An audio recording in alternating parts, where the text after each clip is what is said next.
So we're approaching dangerous times, right? Right now, you got the big news is Trump got indicted. So when you look at the news, just you type in the word news on Google today, you got Trump indicted, you got Gwyneth Paltrow, you got the war in Ukraine, and a bunch of other things. Well, here's what they're missing, all right? When you put in China reserve currency, all right, Xi's China says never achieve world currency domination. Never say never, my friends. India and China plan to trade in own currency. Drubbing China and Brazil ditch the dollar. So President Xi is moving in every single direction to ditch the dollar. If you think that's a game, think again. All right, because without the reserve currency status, the United States of America looks completely fucking different.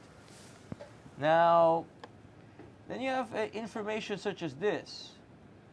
All right, you have, what is this now? 8,000 gallons of latex chemical solution into the Delaware River on Sunday. How many times have we had that happen? How many times has there been derailment, so on and so forth?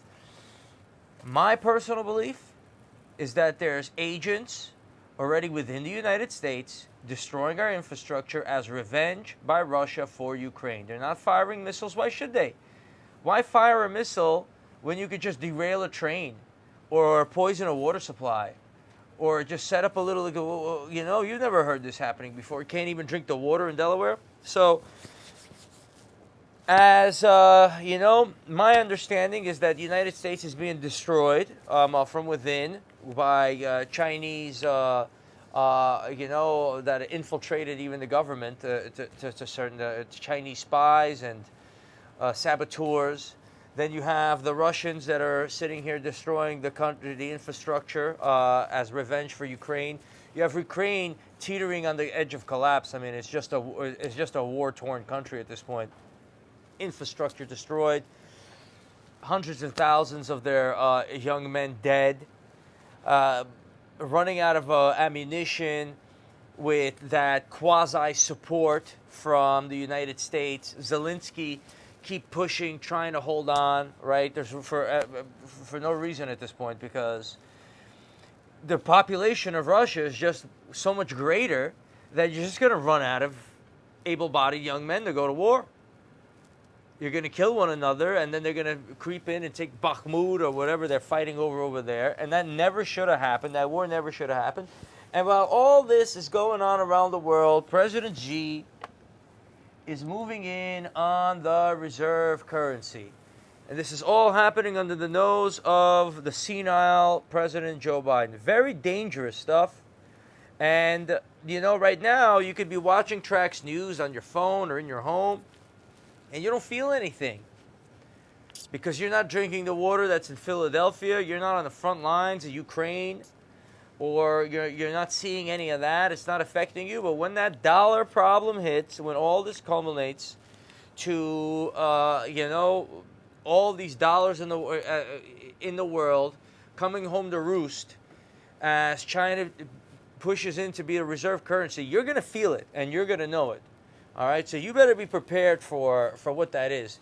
The financial system, it's a pack of lies out here. The financial system, the bailouts, the deficits, canceling pipelines, and, you know, the raging bullshit and Gwyneth Paltrow's ski accident and all that other stuff. All those chickens are going to come home to roost, and the result is going to be the extraordinary pressure on the poor, and they are going to turn this into a third world country. The prisons are going to get packed. Violence is going to be rampant in the street. People are going to be moving in this country from state to state to trying to live in safe states. And things are going to unravel, and they're going to get worse before they get better. So you better be prepared for that. And you got to always remember it shouldn't happen that way. The reserve currency is the ultimate power of the world. You can use that to develop crazy, ridiculous infrastructure, build cities, do anything you can imagine by creating value without having to tax it. You just don't spend it, right? There's a difference. You could print $1 billion and buy all the Ferraris in the world, or you could print $1 billion and build a Ferrari factory. One just increases the price of Ferraris, and the other one produces more of them. That's the power of the reserve currency. Instead of building Ferrari factories, we just bought a bunch of Ferraris and raised up the prices. Inflation is going to destroy your savings. It's going to destroy your quality of life. And you're going to be very, very angry.